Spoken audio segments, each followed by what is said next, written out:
clothes bring women down to their knees, and they just shouldn't. I have been in tears in the fitting room with so many women who I'm coming to check on you and I see them in tears because a dress didn't fit. And they're like, it's just my body. I had kids, or I had a divorce and I gained weight, or I'm single now, I'm an empty nester, I'm a widow. I've heard so many experiences. Your body is perfect. I want you to feel celebrated and adorned in anything that you wear. So we be in the fitting room crying about that.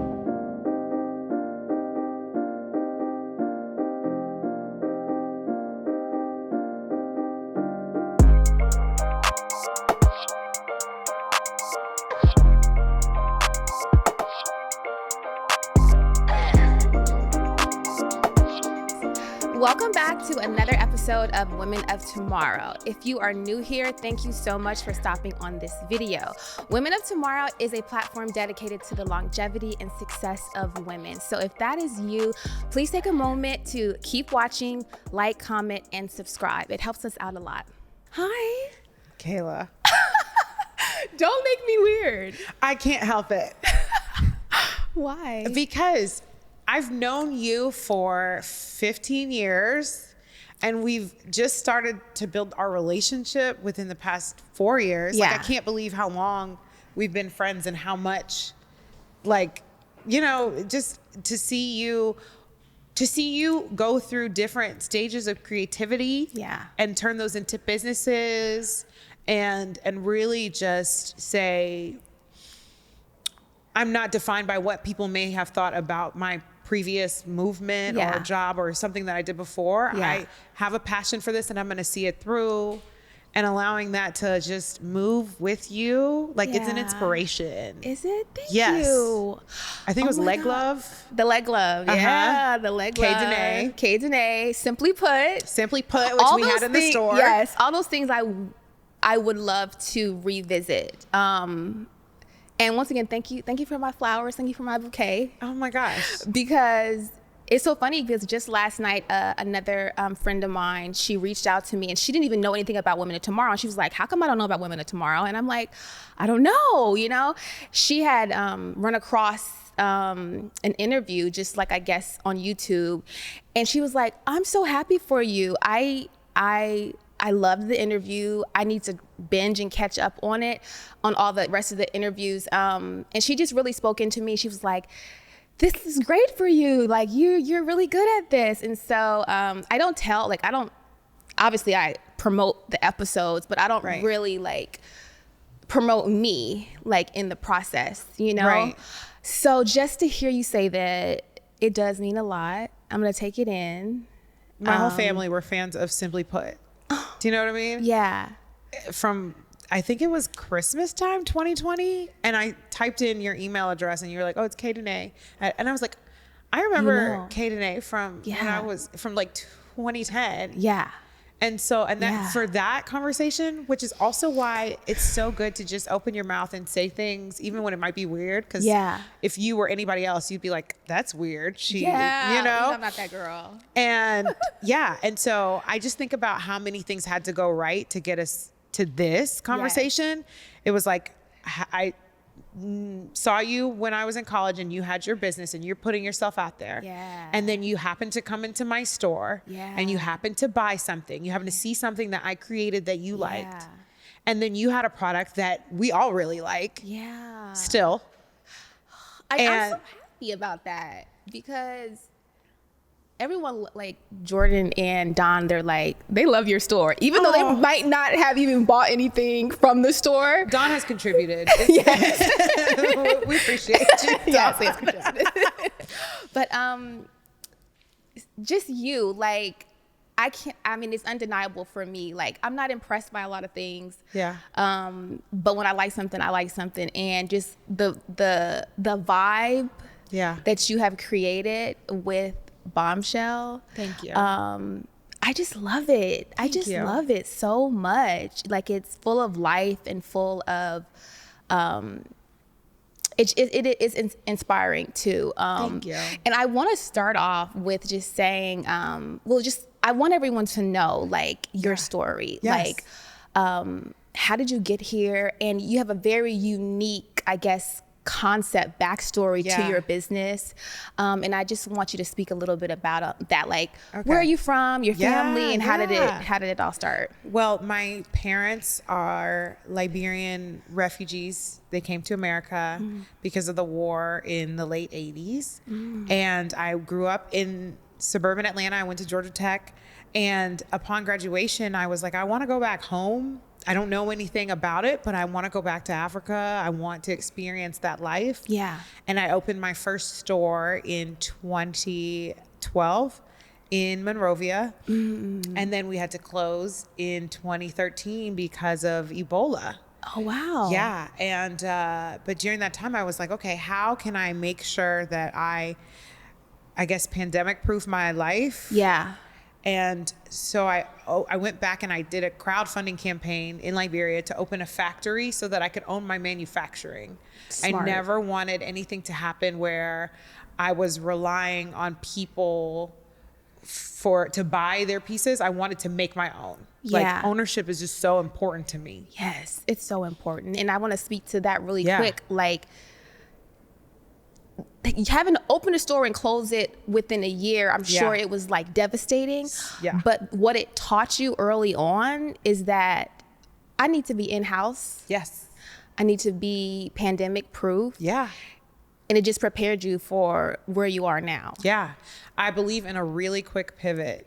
I really do. And I'm so grateful that I've been supported by friends and family and community all this time so that I could I could explore Africa. And, back when I was growing up in suburban Atlanta.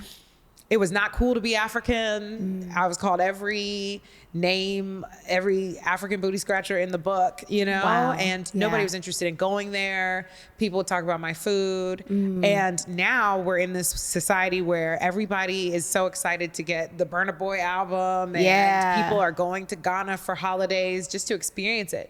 So I feel so grateful that I Okay. got to live a life where I could go and enjoy and really make Africa part of my life and business and career. Yeah. So that I could share it with people. Yeah. So that if I in the future decide to have kids, they're not going to be going to school with people who are so ignorant about Yeah. what Africa has to offer. Yeah. So it's just, we're making the world better. Yeah, you are. You definitely are. Because even outside of just wanting to own your own manufacturing, you provided a lot of opportunity for the women there. What was like the mission behind that? Yeah. My first hire is my same age, but my mom had fancy private school education growing up, and this woman, her mother grew up in poverty. So she never learned how to read or write or even write her name until she started working with us at the age of 26. Oh, wow. Yeah, she was a mom at age 13, and she became an Ebola widow due to the epidemic.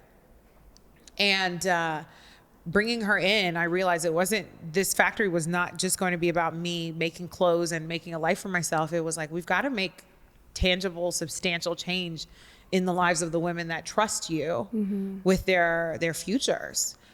So we taught her how to write her name. We had her in literacy classes, and at least now she reads on a basic level.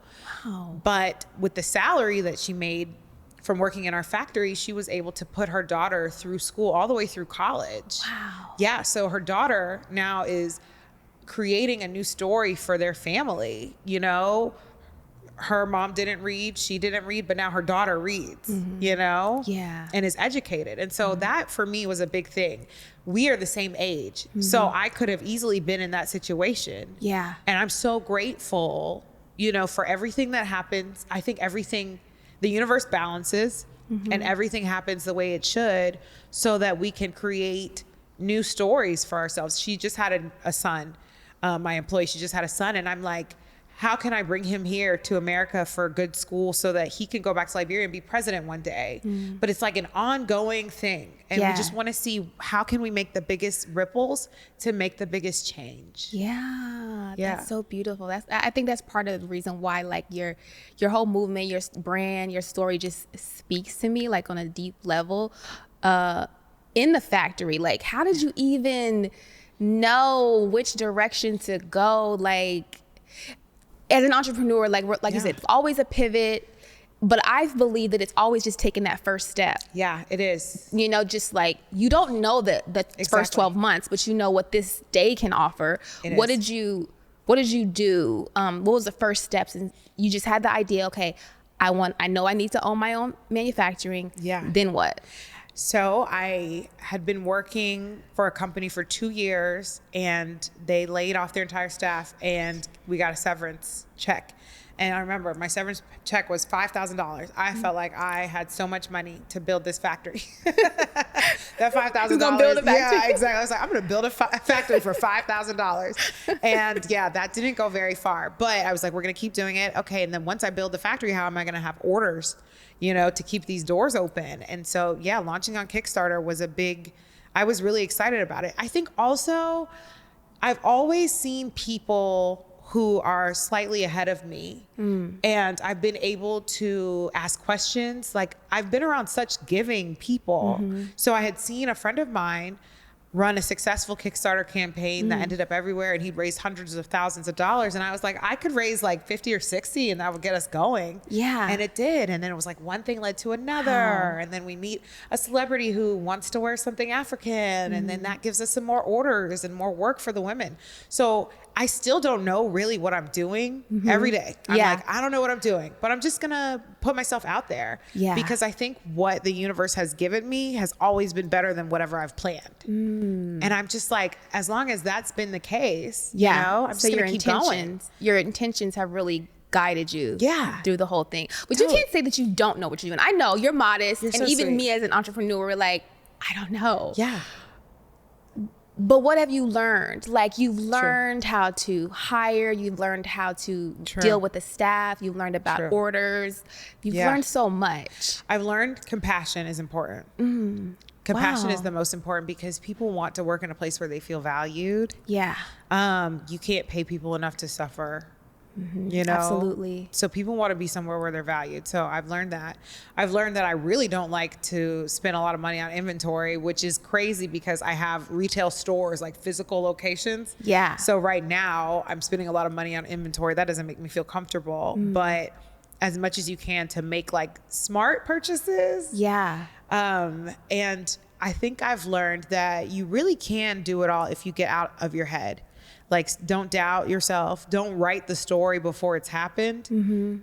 Take that first step and see, you know? Because if I'm spending all this time worrying, like, okay, you're writing a story where you fail at the end. Why would I want to do that? Yeah. Right. Yeah. You're like, it's always about thinking of the best case scenario. Yes. I learned this just recently, just like a little tip that I found. I think it was on YouTube. And before you go to sleep at night, when you're in your prayer, say, you know, God, show me how good it can get. Yes, I love that. I love that. Show me how good it can get. I'm like, this or even better. Yeah. Because I can't even fathom. Yeah, I can't picture the best things that could happen to me, because I haven't been able to picture the best things that did. Yeah, yeah. Oh my gosh. I was just thinking of something, and I totally it slipped my mind. You were talking about inventory. Oh no, I want to circle back to taking that first step. Yeah. I believe that's what so many people are stuck at. You know, oftentimes, most of the time, we see the end product. We see the glamour, what do they call it? The highlight reel, that kind of thing. And even when people are selling products and selling things, they're not always honest about exactly what it takes financially and emotionally to keep going. And so it's overwhelming to think about, you think about where you want your company to go, and then you think that you have to know every single step to get there. And that just doesn't happen. It doesn't happen. We just opened at Lenox, and I just knew it was going to be a slam dunk. The way girls love waist beads, and I was like, we are opening waist beads at Lenox. It's going to be amazing. We opened on Friday. I have had 2 girls quit on their first day because sexual harassment at Lenox. Wow. Yeah. They just felt uncomfortable. You know? Wait, so that's super exciting. Yeah, thank you. No, it's exciting, right? To open a new chapter. And also, I'm just such a women-led, women-focused, women-first type of business owner that I'm like, crazy things happen all the time that make me want to like bury my head in the sand. And it's hard, especially when you talk about transparency during the hard times. Like it's hard for me to even talk about it because I haven't been successful at this yet. It's so easy for us to talk about the things that we're successful at and we're good at doing. But the real honesty, the real growth for anybody in our communities, it really comes in us being transparent about like, geez, some of these things are challenging. A lot of it is challenging, especially when you're going into a new space. Like you've had your store at Ponce City Market, which I love. 4 years. 4 years now. A full retail store. You've done an amazing job, just like with the aesthetic, with the pieces. And you're taking another step and saying, okay, I'm gonna go into like another area, something different.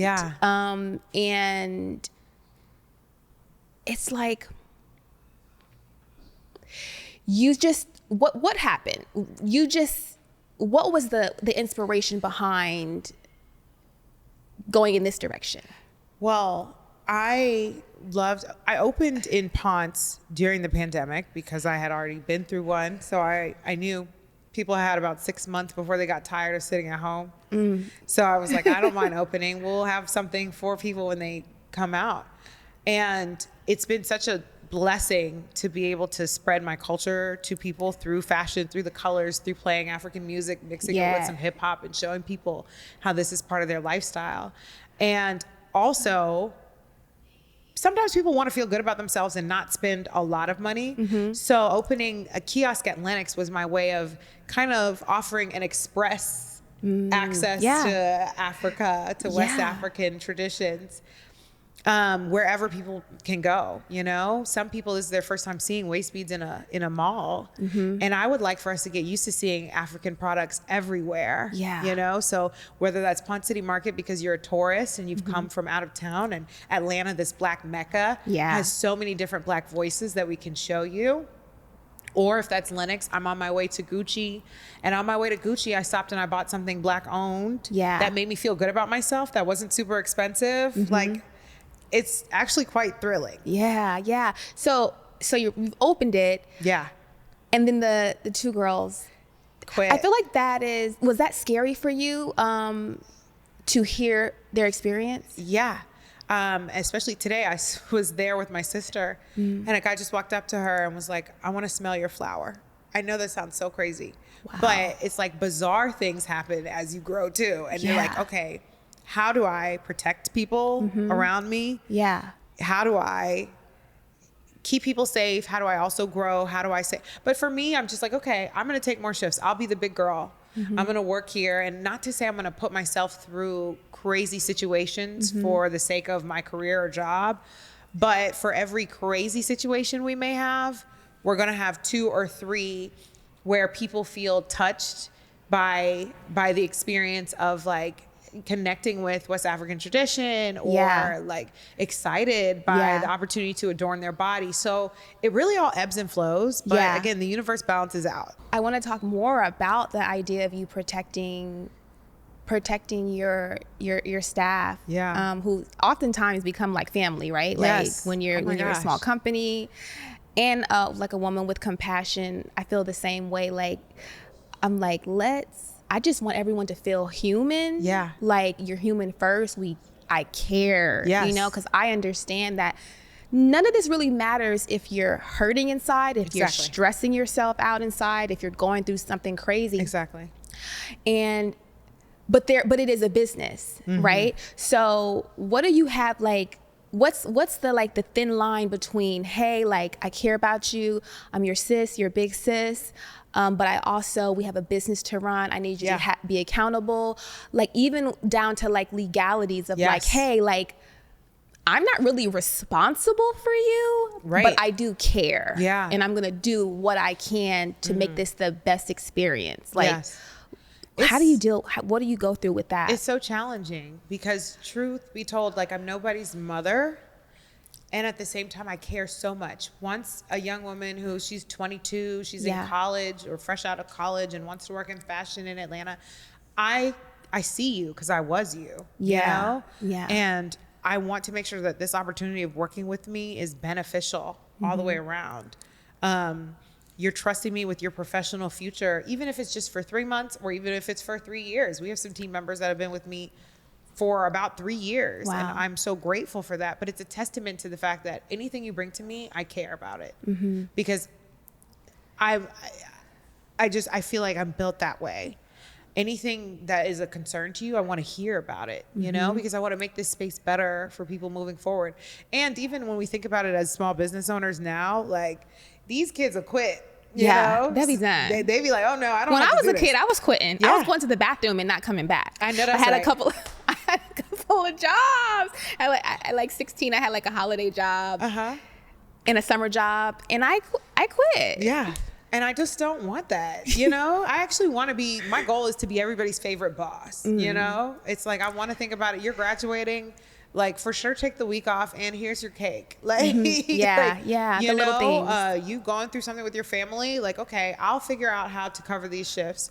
You handle that because I know that you'll work well for me if you feel taken care of, if you feel like I care for you. Too. Yeah, I know it's just going to be like, we're going to give the respect both ways. In the midst of that, you're taking care of everyone. They're giving them opportunities. They are fulfilling a role. Who is like pouring into you? Like who is caring for you during these times? Really, it's my girlfriends. I've had to lean on my girlfriends so much more than somebody who is supposed to be this strong, tough woman. Yeah. More than I feel comfortable with. Yeah. But you know it from when you'd asked me to do the dress and I felt like it wasn't perfect and I just kind of like disappeared and hid. And so a lot of my girlfriends know that when I feel like I'm not able to produce or give my best, I'll hide. And my girlfriends be like, no, come on. It's okay. Like, come on. Come it's on okay. out. It's okay. You know, when my girlfriends find a weak spot, like for me, it's very scary. And I'm just so grateful that everybody has been like, don't hide. Like we're here and we're human. And I don't expect everything to be flawless. And like, we're here for you. Yeah. No, absolutely. I was watching something recently and I believe it was a hood healer. And she was just talking about people don't really want that sister friend. They say they want it, but your sister friend is going to hold you accountable. Yeah. They're going to keep it real with you. They're going to call you out in love, but they're going to call you out. And do you feel like your sister, your friends do that for you? Like, I feel like I'm hard enough on myself. Okay. That I'm calling myself out and they're like, okay, bring it back. Like walk it back, you know? And you take it so far. Yeah. But I get what she's saying because I do receive, I think my close friends do. If I have to be checked, check me. Yeah. Because you know what? There's nothing that you're going to say to me that is going to be harder than what I say to myself, unfortunately. But that's why I'm like, feel free to be honest with me because I know it's going to come from a place of love. Yeah. You know? And sometimes sometimes I need to know. Yeah, we all need to know. We all need to know. We can take in what resonates. Yeah. And that's what I've learned to do. I take in what resonates and then leave the rest. Because I used to validate anybody's opinion about me. I used to be like, oh, it must be true. No.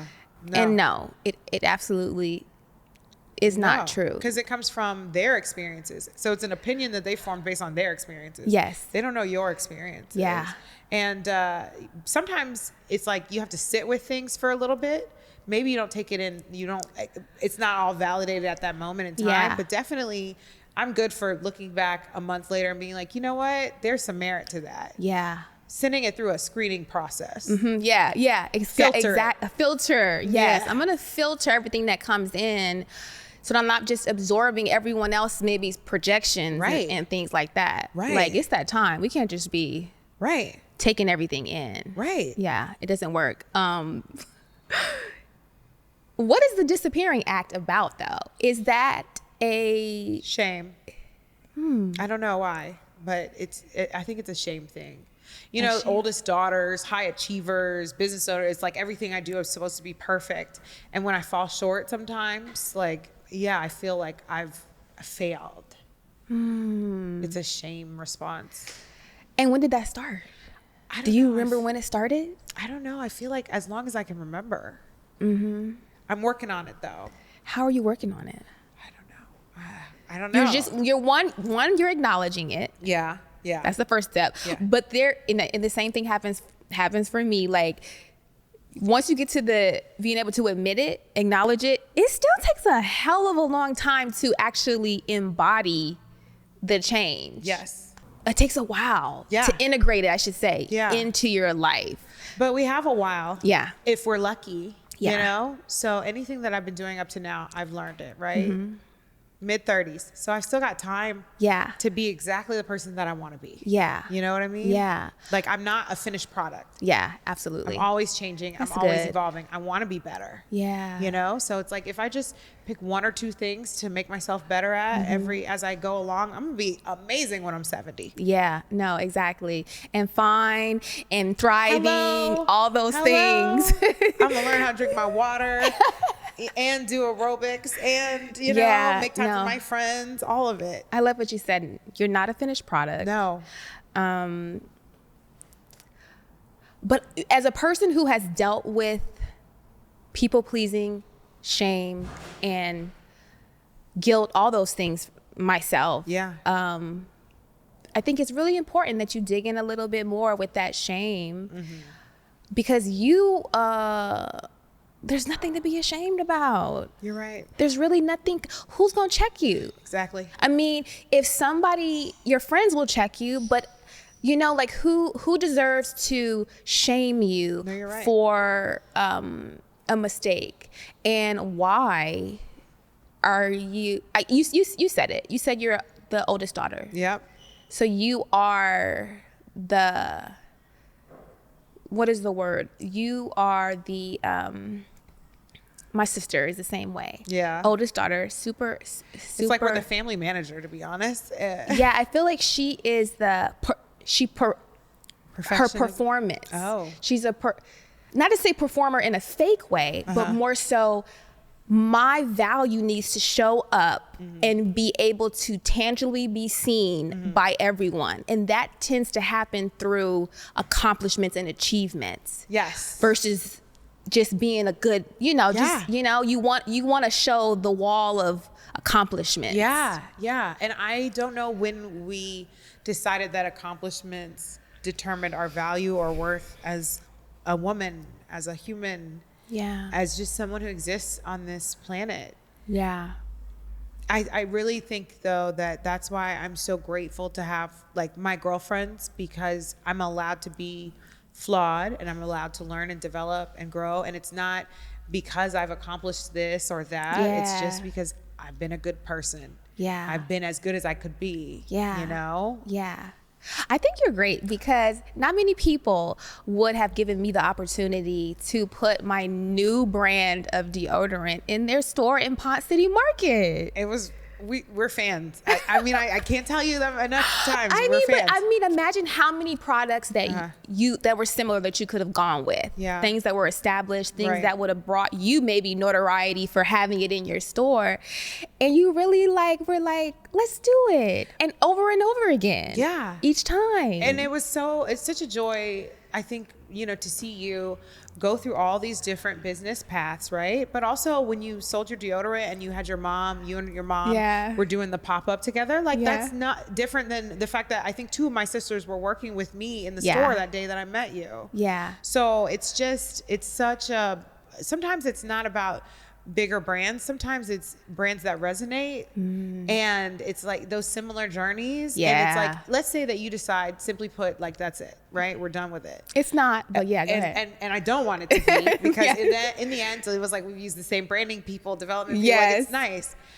But it should not be over because you didn't have the opportunity, because your community didn't rally around you. So it's like, let it be done when Yeah. you're done with it, but not because there weren't ways for you to get it out to customers, Yeah. because they were buying it. Okay. I was Yeah. inching that price up on it too, and they were still buying it. Were you? Yeah. I think it was like $12 a tin. And they were like, well, so is there you put the applicator, and they were like, I want it to roll on. Okay, well, this is what it is. And they were still buying it. They were So, still buying it. yeah, it was exactly what you wanted it to be, and it was still selling. And so it's, that's the power, the magic of brands that resonate. Yeah, but I'm just forever grateful. I'm forever grateful for that because that just did something to my heart, because you and I both know people don't give you anything. They don't give you a shot. They don't give you a leg up. They resist. Yeah. They resist it until the crowd loves it. Yes, and then that's true. then they're all on it. You know, majority of the time it feels that way. Majority of the time, yeah. But I think, again, it's like, you know, the universe is going to put who needs to be there in your life. Yeah. Because, majority of the time, for sure. I think a lot of people definitely, I think about my Kickstarter. It was like a lot of people weren't giving in the Kickstarter until we ended up in the New York Times. And then everybody was like, oh, I know her. And I've seen this. I was going to ask about that Kickstarter because you when you do a crowdfunding, any type of crowdfunding, you put yourself out there. Yes. Oh my gosh. You're basically saying, I want your help. Yeah. And, you know, it's not easy for the ego and hard. Yeah. That's really hard.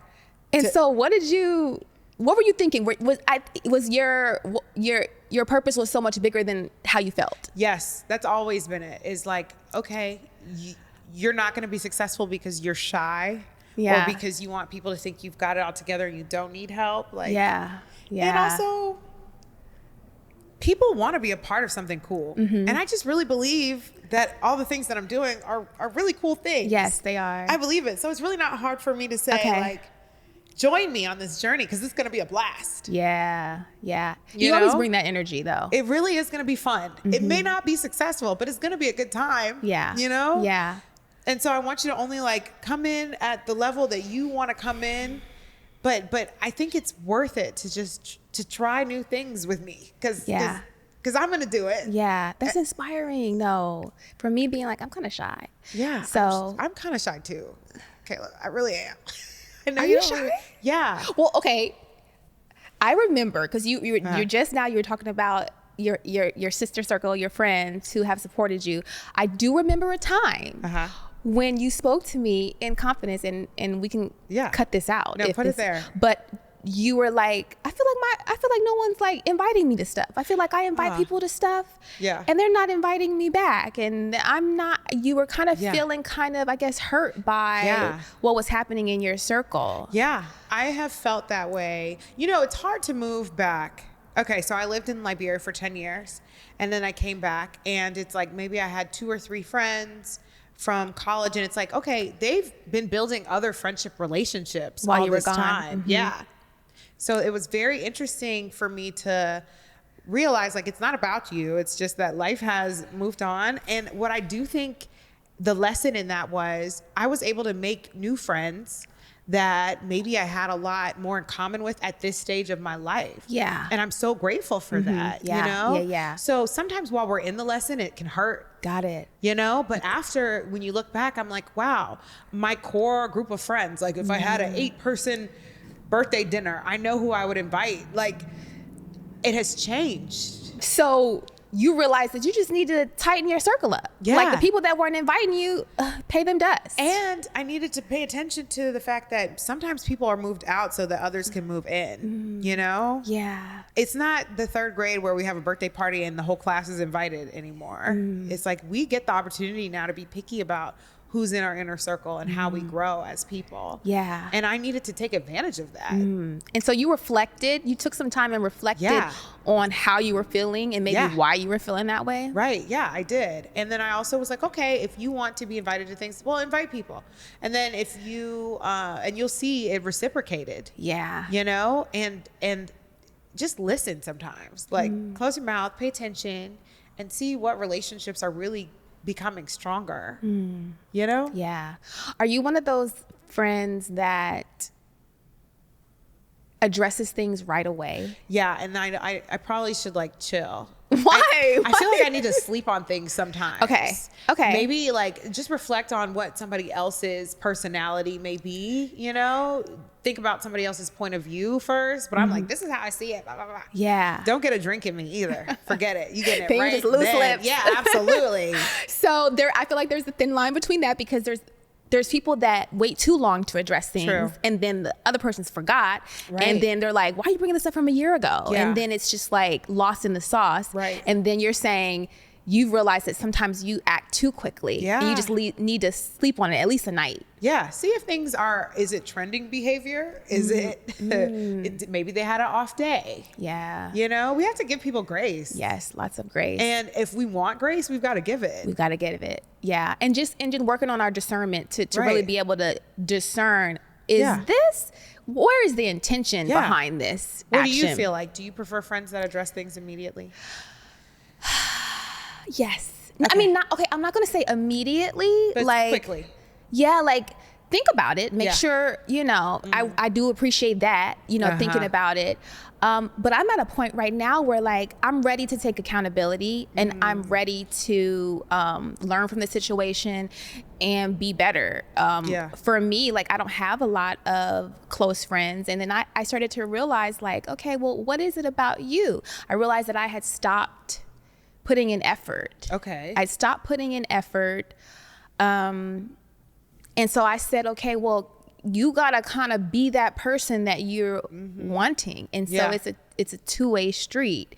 And so I'm ready. I'm ready to hear people out. I think though that's why we're compatible friends, is because we both recognize that the opinions are going to come from a place of kindness. Yeah. And also the things that, like me coming to you and being like, okay, I want to get invited. You're not taking it personally. Yeah. Do you know what I mean? Yeah. And if you were to come to me and be like, okay, well, I haven't, I wouldn't take it personally. Yeah. We can hear people's opinions and adjust and act accordingly. Yeah. And our souls aren't being crushed. Yeah. I'm sensitive though. Yeah. I mean, I am too, sensitive. but we're resilient. Yes, we are resilient. And I think that's the key. That's important. Portia pointed out, one of the interviews, there was a little comment where someone was like, they were like, the moderator, I wish she would stop interrupting. And so I went to the post just to check it. I went to the interview just to check it out and read the comments. By the time I got to that comment, it was the last comment, and I'd already been filled with so many good compliments saying, I love this interview. She has great questions. By the time I got there, it's so crazy because I was still affected harshly by the negative comments. Yeah. And I would say like in the last, I think about 15 minutes after, I was like shaking it off, and I really was like, it really dug deep into my soul because there's a part of me that was like, dang, was I interrupting? Like, dang. And then I'm like, why are people so opinionated? And I looked at that page and I'm like, you have like 2 subscribers and like your picture's not even on there. Yeah. So why are you such a hateful human being? Like she said, I love the interview, but why is there a but? This was a great People are real brave when they're not putting themselves out there. Like we're putting ourselves out there. This is something you created this. Yeah. This is you putting yourself out there because you're having your friends and people you respect and admire come join you for conversations. Yeah. Like that is really you putting yourself out there, And so that's why that stung, was because it's never easy when somebody has something negative to say when you've opened up yourself, right? Yeah. But at the same time, that's why there were so many good comments, is because there are lots of people who really received that. And are grateful that people are willing to put themselves out there like you are. Yeah. And I was trying to release it with Zen personality, and I realized, no, I gotta cuss her out in my head. And once I cussed her, I was like, and then it actually released. Okay. So I'm also learning that sometimes people need to catch the smoke. Yeah. Because I can't be the only one just being zen and kumbaya and like, I'm just going to release it.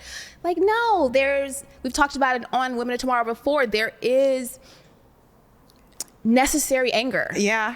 I love that though. As long as you know what you need to do to keep moving. Yeah. Do you know what I mean? Yeah. Like that's big. Yeah. I just learned it in that moment, but that was the first time that I really was like, oh, I just need to be mad. Take care of yourself. Yeah. And if that's how you got to do it, I did it. And it's a victimless crime. Yeah, right. Are you a friend?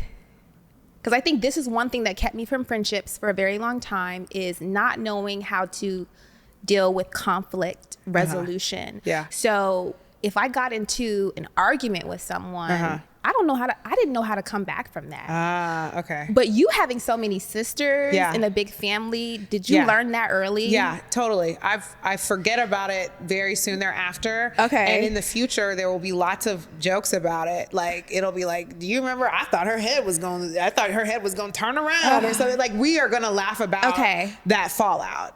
Yeah. But yes, because I have so many sisters. And you learn that. Yeah. And I think that I get along really well with people who have had a lot of sisters because they know. Yeah. Yeah. They know that vibe. I'm working on that. Yeah. I'm working on knowing how to like come back and trust again. Yeah.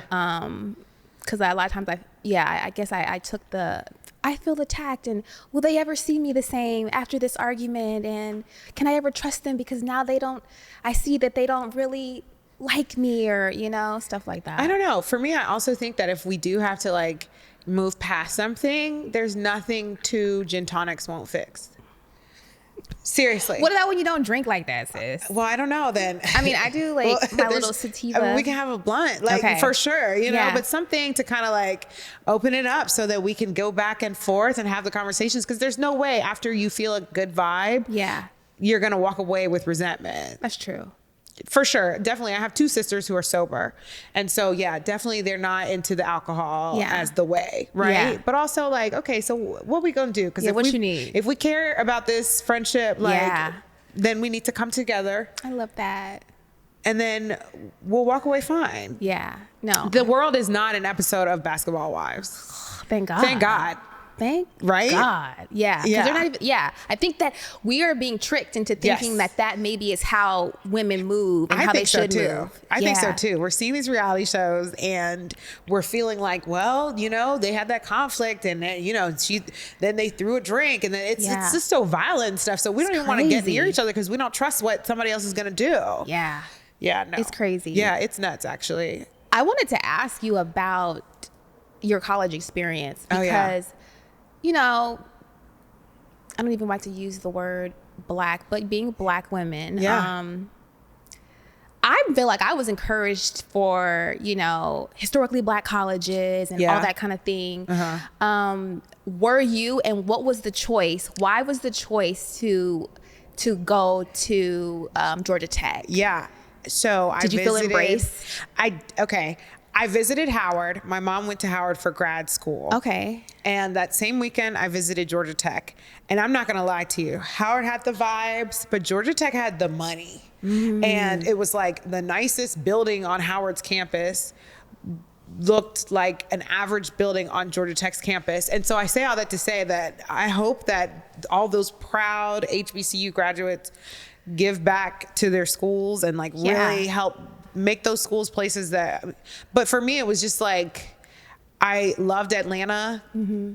I wanted to feel safe on campus. Yeah. And I'm not even knocking no HBCUs, but that was just how I felt at 16 years old. Yeah. I was graduating high school at 16. So I was young. Yeah.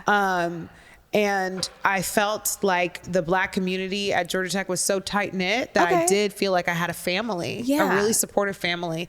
And now as an alum, I feel really celebrated for what I can do to encourage more black students to think about going to this engineering school.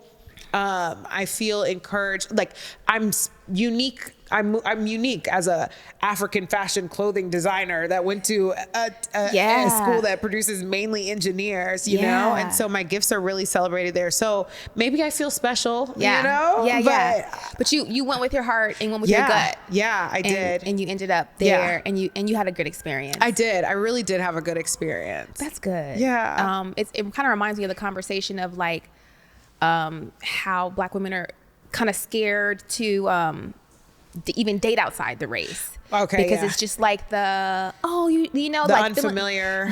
Feeling like, it's not for them or they won't fit in or, anything like that. But I'm open to that as well. You are? Yeah, I am. Man, because you never know. If I knew everybody and what they could bring into my life, like how boring would that be? Yeah. Right? Yeah. What if I'm supposed to be somebody's gift? Yeah. What if he's supposed to be my gift? But, he didn't come in the packaging that's why people lose white elephant games all the time. You pick the real pretty. It's like when they trade the gifts but it's like in the you see, I pretty don't be paper. going Okay, yeah, nowhere. no problem. So sometimes what you're looking for isn't wrapped the way that you would expect. That's true. And again, got to be open to it all. And as a Black woman, I just don't want to limit myself in the future too. I can't say like, oh, only Black men. Okay. Yeah. Have you dated outside your race? Briefly, would you say dated, or would you let me like I done hooked up a couple? It was just a hookup? Once or twice, yeah. And it just wasn't worth circling back? I don't know. I not those particular people. Okay. But if I'm fair about it, there have been Black men that weren't worth circling back either. Yeah. So, you know right. what I mean? So it's not really a race thing. It was just a person thing. Yeah, I think so. Yeah, I get it. Yeah. We talked a lot about, like, I know that you were like a woman-led brand. Yeah. Real, like, obviously you're very supportive of women. You show your you show when you're inspired. You give women their flowers and all that kind of thing. How is it navigating with all women? Yeah. All that, because they say that women have this chaotic energy. Yeah. Which is can be great. Like, say, you know, birth is a chaotic moment when you're like busting through into this realm, right? Yes. So chaos is not necessarily toxic, but it is chaotic. Yeah. So has it ever been or Oh my gosh. We work with women, and yes. because it's all women, right? Yeah. You've never had a male employee. We have one male employee. Okay. He works in the factory in Liberia. Okay. And he just decided he was going to work there, and he showed up to work every day for a year, and then it was like, okay, fine, we'll hire you. Like, I feel like I resisted it a lot because I just work so well with women. Yeah. But yeah, it is chaotic energy. I feel like I try to. I want to show you so much love and show you so much acceptance and just speak great things to you. I was training a woman the other day on how to tie waist beads, and she wasn't getting it, and it was like she wouldn't even give herself a chance before she started to talk bad about herself. And I'm like, stop the negative self-talk. Like, you're great. You may not be great at this right now. You may become great at this, you know, but give yourself a chance to like be, you know, especially selling clothing. Women come in that store and talk so poorly about their bodies. And I just think women need to be shown so much love. Like, why are you're like, oh, I don't have the body for that. Yes, you do. Your body is the body for anything because your body kept you safe your whole life, especially during the pandemic. But your body has taken care of you. So why are you talking bad about it? Your capabilities have gotten you to this point in life. What is there to talk bad about? Yeah. So I feel like because I work with women and because I serve women as my clients, I know that women need to be shown a lot more care and tenderness, and we're mighty and we can do all these things, but also we're soft. Like, just the juxtaposition of all the things that women are, it's like, I gotta recognize that, because if you don't get that anywhere else for the day, because you're not giving it to yourself. Not giving it to and yourself. if nobody else is gonna give it to you for the rest of the day, I'm gonna give it to you here at work or here in my store as my client. Yeah. And do you feel like the women receive? Oh my gosh. I have been in tears in the fitting room with so many women. Oh. Yeah. Women who I'm coming to check on you and I see them in tears because a dress didn't fit. And they're like, it's just my body after I had kids, or, you know, I had a divorce and I gained weight, or, you know, I'm single now. I'm an empty nester. I'm a widow. I've heard so many experiences, and clothes bring women down to their knees, and they just shouldn't. Your body is perfect. I want you to feel celebrated and adorned in anything that you wear. So we be in the fitting room crying about that. Wow. Or with white women who feel scared to wear African clothing. They're like, I think this is so beautiful and I don't want people to call me a racist. Well, why would we call you a racist if you are paying for a garment from an African maker that will allow her to take care of her family? Like, this is something to celebrate, not something to be in tears over. Wow. You know? Wow. So much shame that we carry. Yeah. So much shame. Yeah, it's so hard to be a woman. It is so hard. And so if the only thing I can do all day, I mean, like, I have a pretty good job. Yeah. If I can tell all these women who have gone through so many things in their lives, they're still going through things in their lives, like, you're actually beautiful and strong and smart and fun and all those things. Yeah. And I get paid to do that? Like, are you joking? This is the greatest job ever. Yeah, I love that. I love that so much because you are definitely genuine. Like, Yeah. I know you in real life. Yeah. And it's not fake. It's not a game. I mean it. When I Yeah. see people put something on that maybe isn't as flattering for their body, I'll tell them, I'm like, this is not a good capitalist, but I have a dress that I know will look better on you. Yeah. Yeah. Yeah. I mean it. Yeah. Sincerely. When I entered a new space, we started the TmrO app and I was the CEO of a tech company. It was tremendously intimidating, right? Because one, I didn't finish college because I went into music. I'd been a creative my whole life, really just in music and then fashion. I had yet to be really validated by others, right? I loved what I did, but I hadn't had any prominent success or anything like that. So there was a woman there was a woman mentor who came and really helped me along the way, and her name is Kristen Slink, and she was in season 1. But what was so good about it with working with her is that she didn't just tell me, she told me all the things technically that I needed to do to get this business started. Mm-hmm. But she also let me know that, yes, you're going to cry. Mm-hmm. You're going to be in the closet crying sometime because you're in meetings with men who are so insensitive. They don't get it. They don't respect you. Mm-hmm. And she just let me know that, yeah, you're going to be crying. It's okay. Like, we're all over here, like, going through all this stuff. So that allowed me to be like, okay, I don't have to be strong. I don't have to act like I have it together. I can go, I can be upset about how I feel in these meetings and, you know, asking for this and that. For you, I say all that to say to feel like, sometimes I felt like I didn't fit in, or I saw other women who maybe had a business background or a technology or a coding background, and I'm like, ugh. Have you ever felt like, dang, how am I going to do this? Or I feel like I'm doing the same thing as this person, but they're further along, or that kind of thing. Was that ever something that you dealt with? I do. I want to also say, because I remember the early days of TmrO. You do. I remember it all. I remember a lot of hires. I remember a lot of fires. Yes. And what I will say to you specifically is your clear point of view. Like, you have a vision, right? And I think that is what's able to, you can put you in a room with any sort of tech, anybody. You have a vision, and your vision is clear and it's aesthetic. And there's always a lot around it. Sorry. It's okay. And that's why I think that you're doing well, you know, now, is in addition to all the help that you may have received from other people, your clear vision, I would put it up against anybody's technical experience or wherewithal or know-how. The things that make me feel intimidated are, like, I have this African clothing brand. Yeah. First of all, I have a fashion company in Atlanta, and no celebrities. We don't have any celebrity placements from the past couple years. Yeah.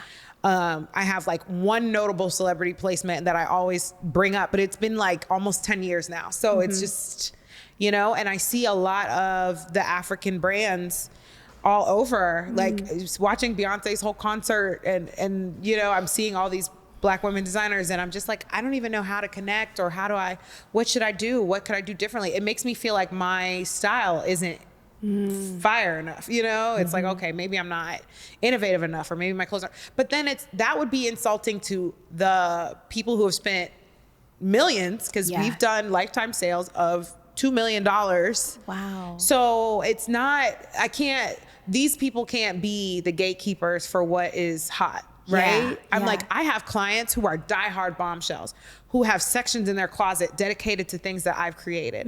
And so for me to say that my voice or my point of view, and I feel it sometimes, like, oh, maybe I'm just not dope enough. And that's why I can't get like Lotto in some waist beads, or whoever in a dress, or like why I couldn't get Beyonce in something. I can't say that because I have these hardworking women who are waking up every day, making something happen for themselves, that really do believe in us, you know? And so what is that to them?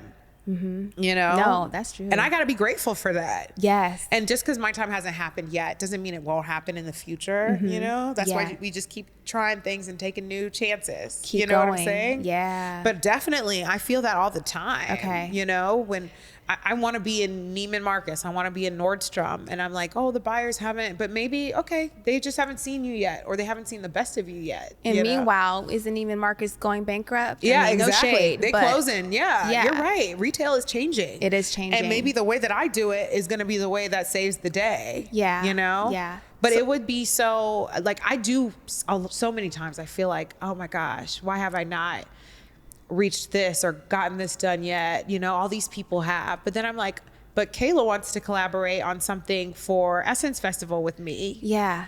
Like, yeah, that's a big deal. Yeah. And we could create a moment that nobody else has. Right. So if it hasn't happened yet, my moment, it's going to come, and I'm going to work on everything as if that's my moment. Yeah. Yeah. I love that. No matter what is at hand, you're going to give it 1,000%. Absolutely. And you're going to have gratitude about it. Yeah. Yeah. I think that's your gratitude, your resilience, your vision is why you're here and still ready to opening a new place in Lenox. That's a destination. That's a huge destination. Yes, you're so right. And because even though the designers that did Beyonce's tour, do they have retail boot stores? Do they, you know what I'm saying? I don't even know what their books are looking like. Yeah, they might have done that one thing. It was a favor. It was nice. And then they didn't have anything to sell other customers. Exactly. They could still be at their mom's house on the couch. And that's usually the story. Exactly. Yeah. That's why we can't compare ourselves to other people. Yeah. You stay on your path. Yeah. We can't, because we know too many times where it's looked sweet on the outside and it just wasn't. And it wasn't. Yeah.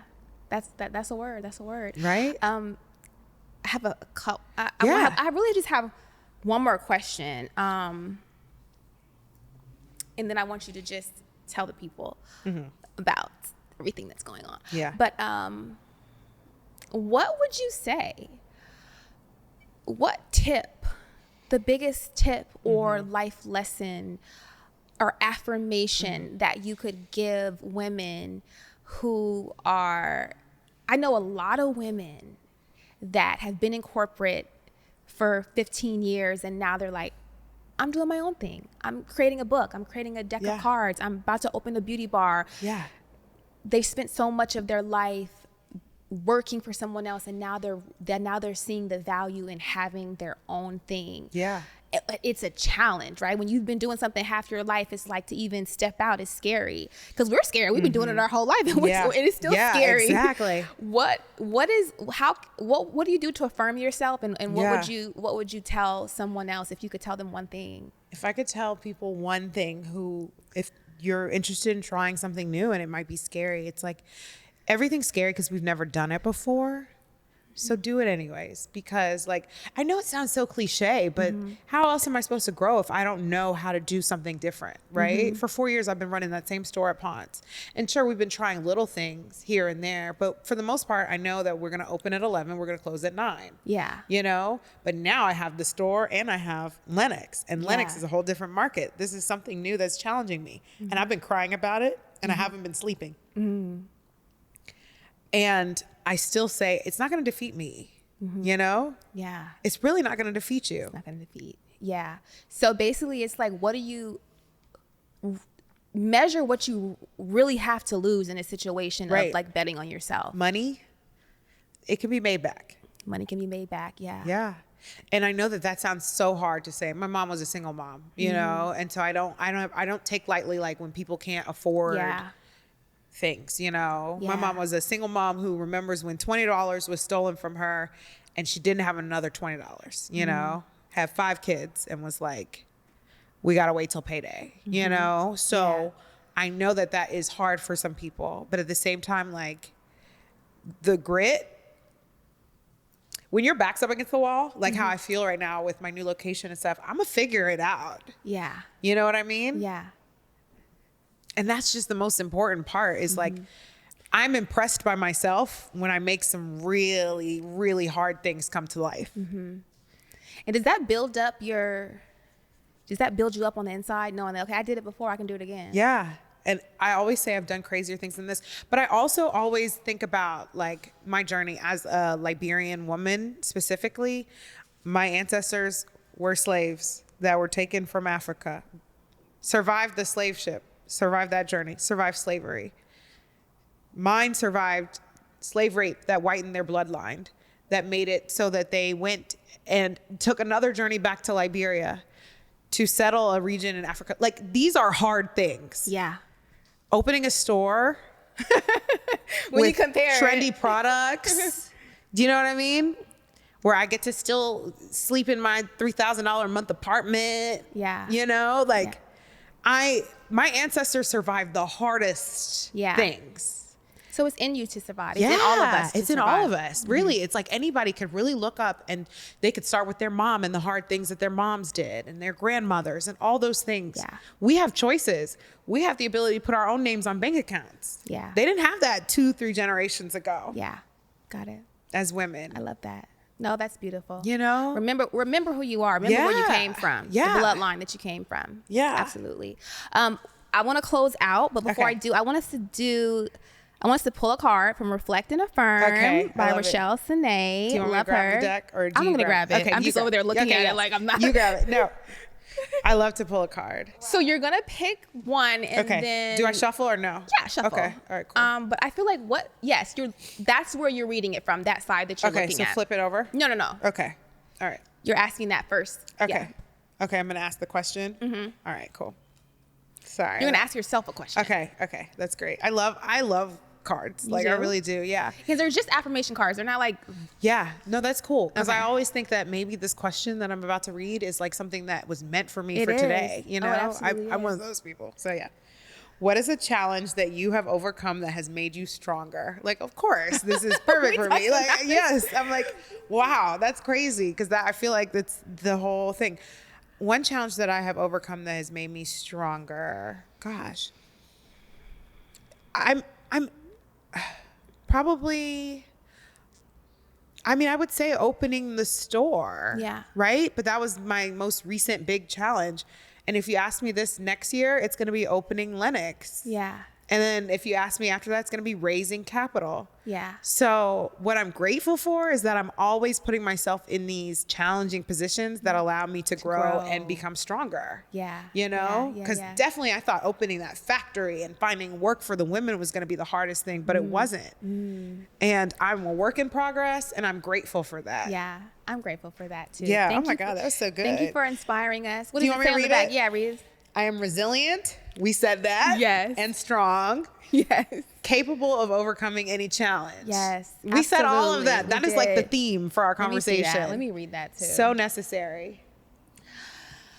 I am resilient and strong, capable of overcoming any challenge. Oh, I like the little picture. Yeah. That's a cute little bodysuit. Is that a thotty? I know. Oh, you're so sweet. You are so supportive. Gosh, Kayla, you're so supportive. She has these at her place. Oh my gosh. You are so supportive. I love that. So look at this camera and just tell everyone where they can find you, where they can shop with you, all those things. Yes. Okay. So if you happen to be in Monrovia, Liberia, we have a store there on Camp Johnson Road in my father's compound. And if you happen to be in Atlanta, come see us for the full experience at Ponce City Market. We're on the second floor across from Bar Vegan. And if you stop through Lenox, we are right outside of Macy's and Sephora. We have a kiosk with waist beads and lots of accessories. So please come by any of these locations and say hi. Yay! And then tell them your website. Oh, yes. My website is shopbombchel.com, but it's spelled funny. So it's SHOPBOMBCHEL.com. Yeah. For Archel. Yay. Spelled like my name. Thank you so much. Thank you. I'm so happy. Thank you. Thank you. And guys, see you next time.